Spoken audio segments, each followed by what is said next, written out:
Құрметті көрермендер, жаңа күн саз ақпараттық бағдарламасы жалғасады. Арнамызға жаңадан қосылған көрермендер болса, орта тосын дейміз. Студия қонағымен таныс болыңыздар. Иә, біздің студиямызға қонақтарымыз да келіп жалғасты. Мұхтар Әуезов атындағы Оңтүстік Қазақстан мемлекеттік университетінің Мұхтартану ғылыми зерттеу орталығының аға ғылыми қызметкері Ақжол Қалшабеков, филология ғылымдарының кандидаты, доцент.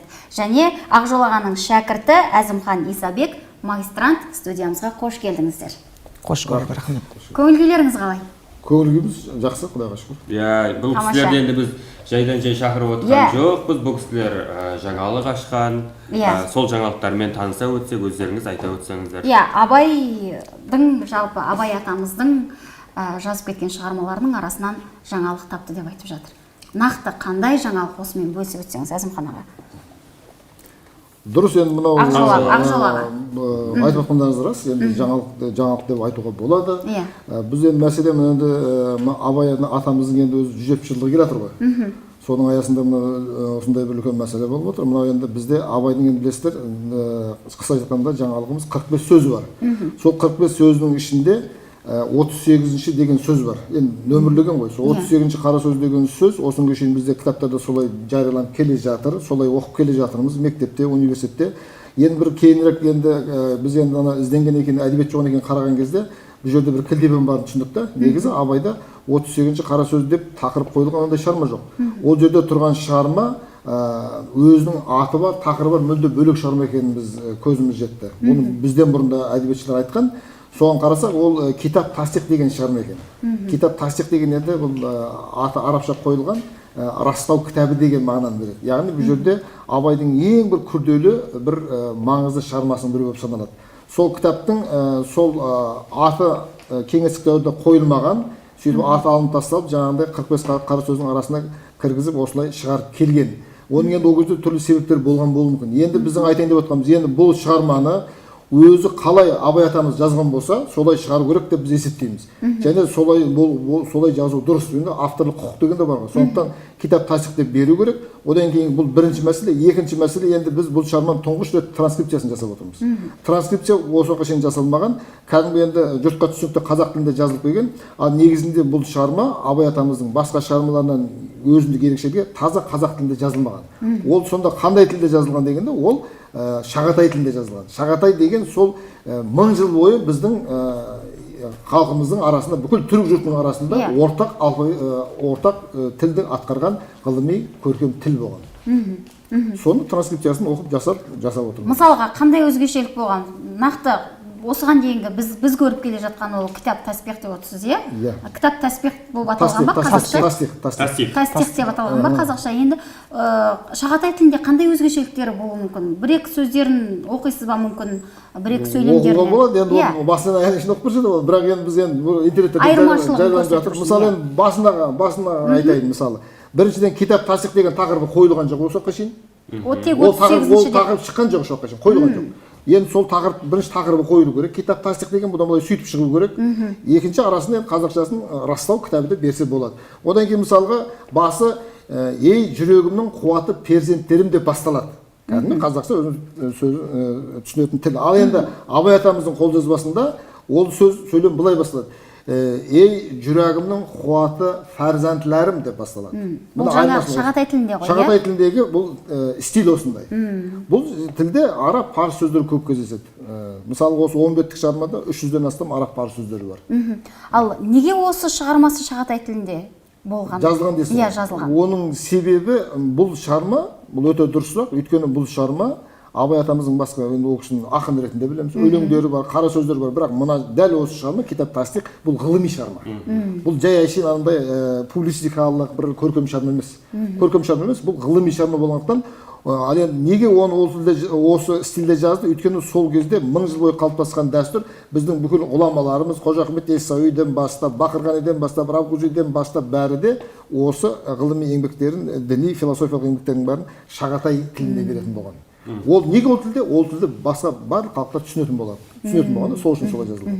Сонда біздің түсінгеніміз, біз Абай атамыздың өлеңдерін жаттап келе жатырмыз, иә? Енді 4 мезгіл жайлы кез келген өлеңдерін білеміз. Қара сөздер барлық қазақ тілінде. Бұл шығарма ғылыми шығарма болғандықтан Шағатай тілінде, иә? Иә, дұрыс айтасыз. Сол түпнұсқасында жазылу керек деп отырсыз ғой, иә? Түпнұсқасында жариялану керек. Жариялану керек деп Оны отырсыз ғой, енді Абай атамыздың бұл жерде сөздерін өзгертуге біздің құқығымыз жоқ қой. Ол қарапайым түсінікті нәрсе ғой. Түсінікті. Енді бұл жаңалықтағы сіздер бір жаңағы авторлық құқық ретінде сақтандыру деген секілді ондай болды ма сіздердің тараптарыңызда? Бізде ондай жасаған жоқпыз. Біз оны ойлауға мұршамыз келіп жатқан жоқ. Біз қазір мына текстпен жұмыс жасап жатырмыз. Және бұны жариялап үлгердік біз. Ол жариялағанда әлі де бұл күндіз-түні жұмыс жасалып жатыр, толықтырылып жатыр, кішкене өзгерістер де жасалып жатыр. Соңғы вариантты енді мынау Әзімхан енді диссертациясын шығарған кезде сол жерде беретін болады.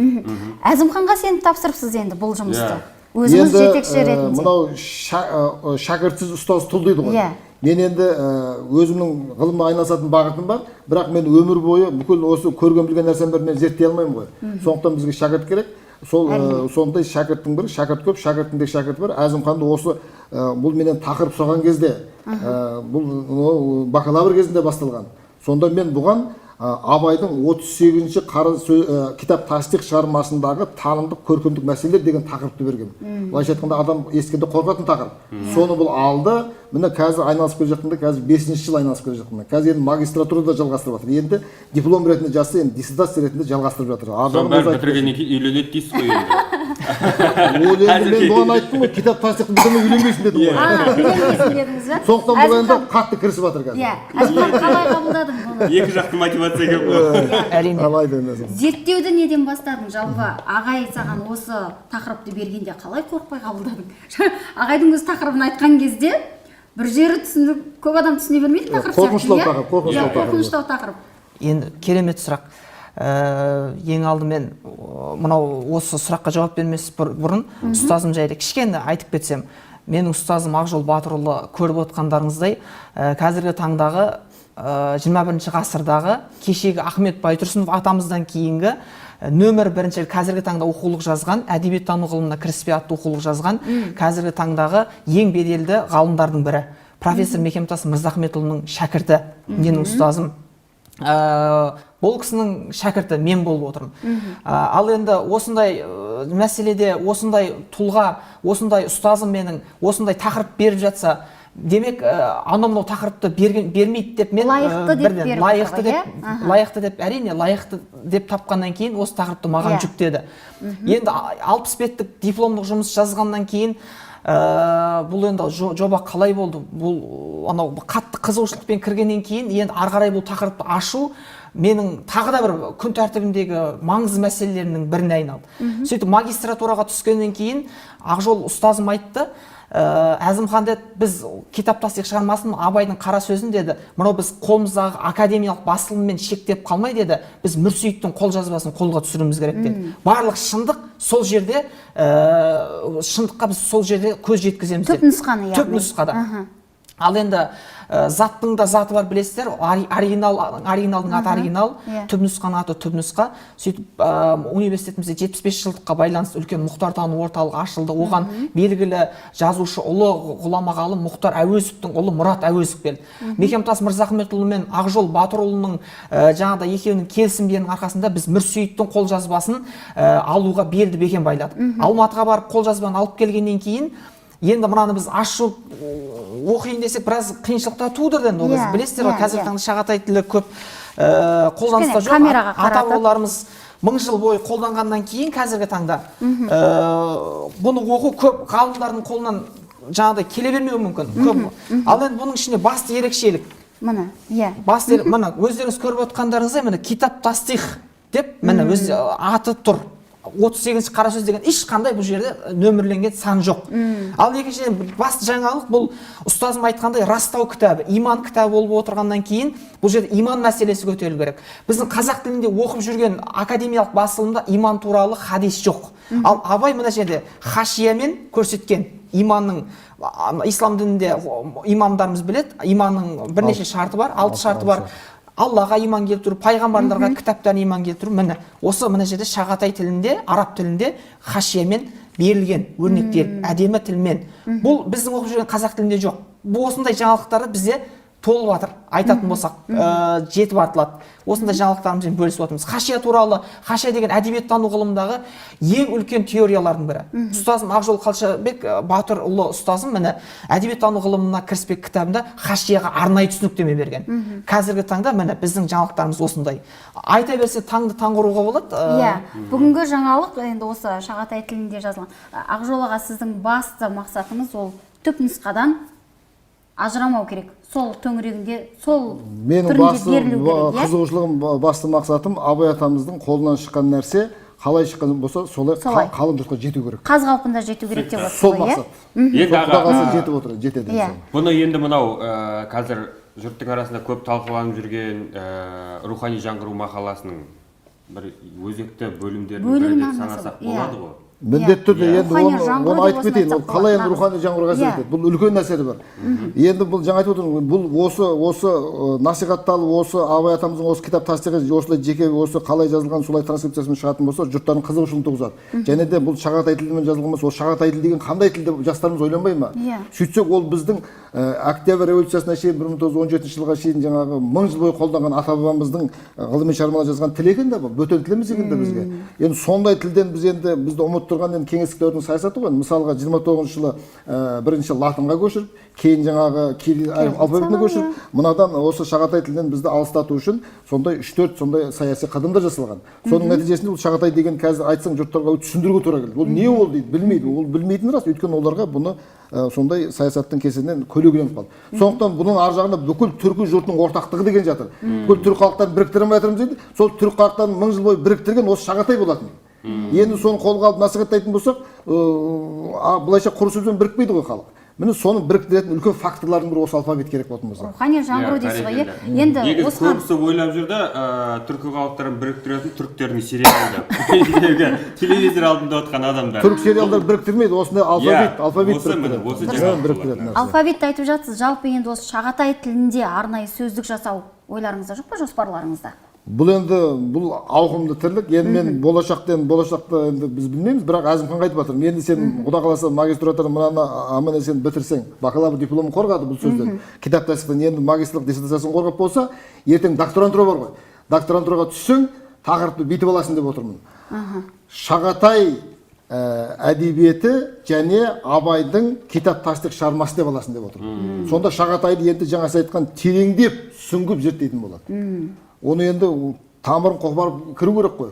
Ол Шағатай тілін білетін адам түріктің жаңағы қазіргі сізді жазсаңыз қырғызды оқиды, өзбекті оқиды, татарды оқиды, түркменді оқиды, башқұртты бәрі оқиды. Мысалы осы интернетке шыққанда бізге қырғыз, өзбек ағайындар құттықтап бізге хат жолдап, не жазып жатыр, пікір жазып жатыр. Неге? Бұны түсініп отыр олар.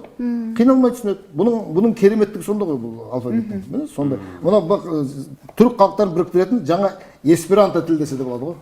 Ойлап табудың керегі жоқ, ол дайын. Енді аға, бұндай жұмыстарды істеуге арнайы бір демеушілер пайда болып жатыр ма? Қалай болады ол? Тек өз еңбектеріңізбен атқарып жатсыздар. Бұны біз тек қана өзім магистрант ретінде, қарапайым мұғалім ретінде біз істеп жатқан нәрсе. Бұны енді біз осыны түсіндіру үшін жүргізуге тырысып жатырмыз ғой. Газеттерге беріп жатырмыз. Бір газеттер баспайды, түсінбейді, қашады. Ол түсінбейді ол. Ал енді сіздерге рахмет, сіздер осыны түсініп шақырып отырсыздар. Сондықтан мына жұрт есту керек мына нәрсені. Бұл біз өзіміз жаңалық бірдеңкені ашып алып, бір жазып, өзіміз жүре берсе ол кімге керек? Ол сенің ашқан Абай атамыз айтады, мына ғылым деген нәрсе дейді, білгеніңді үйрететін адам болмаса, білмегеніңді сұрайтын адам болмаса, ол ғылым деген өзі түкке пайда жоқ бір күйікке айналады дейді. Сондықтан да ғылым деген нәрсеге де жағдай жасамаса, құр ғалымдардың қолында емес ол. Енді соны түсініп, үлкен ағаларымыз осыны ертең Әзімхан кітап шығару керек. Соған мысалға демеушілік көрсететін жаңағы адамдар шығып жатса, бізге ол өте керемет нәрсе болды. Өйткені ғылымды тек ғалымдар жасамайды. Оған жәрдем беретін адамдар болу керек. Ол ғылым тек ғалымға керек емес ол. Шәкіртке ол қоғамға керек, халыққа керек, тарихқа керек, біздің менталитетімізді дамыту үшін керек нәрселер де бұл. Соны түсіну керек. Дұрыс айтасыз, иә. Енді сіздердің тараптарыңызда мүмкін басқа кәсіпкерлер болсын, депутаттар болсын, ұсыныс болды ма? Ондай ешқандай болған жоқ. Болған жоқ, иә. Бірақ егер демеушілік жасаймын деген болсақ, адамдар болса, қуана-қуана қарсы аласыздар. Неге қуанамыз? Халыққа жетеді да? Әрине. Әйтпесе мына бұл диссертациясын жазса ертең, диссертация деген бір дана болып шығады да өзінде тұрады, болды. Архивте тұрады. халыққа жетпейді ол. Халыққа жету үшін кітап болып тарау керек. Түсінікті. Енді осы жұмысты неге Әзімханға сеніп тапсырдыңыз? Шәкірттеріңіз көп шығар. Шәкірттер Құдайға шүкір көп. Шәкірттердің ішінде таңдамалар бар ғой. Мен өзі шәкірттерім көп. Осы 30 жыл ұстаздық етіп жүрмін, бірақ соның ішінде бір 5-6 шәкіртім бар, ерекше. Сол 5 саусақтың біреуі ғой Әзімхан. Бұл шығарманы біз кеше 1 жыл болған жоқ қой. Бұның айналысып жүргенде қазір 5 жыл болып отыр. Бір тақырыпты зерттеп жүргенде 5 жыл болды. Өз ғылым деген сондай болады.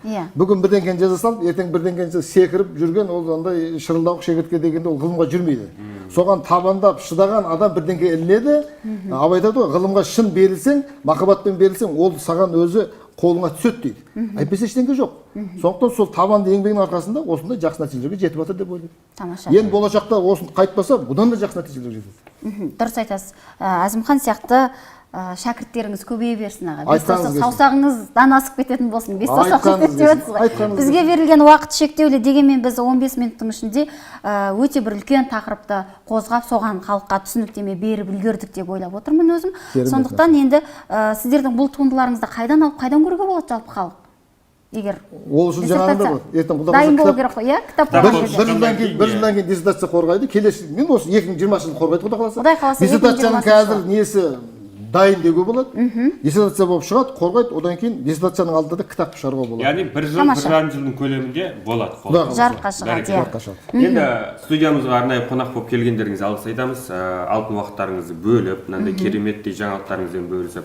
Аға, сізге айтарым, шәкірттеріңіз көп болсын, жаңа өзіңіз айтып отырсыз ғой, шәкірттің де ішінде шәкірті бар деп.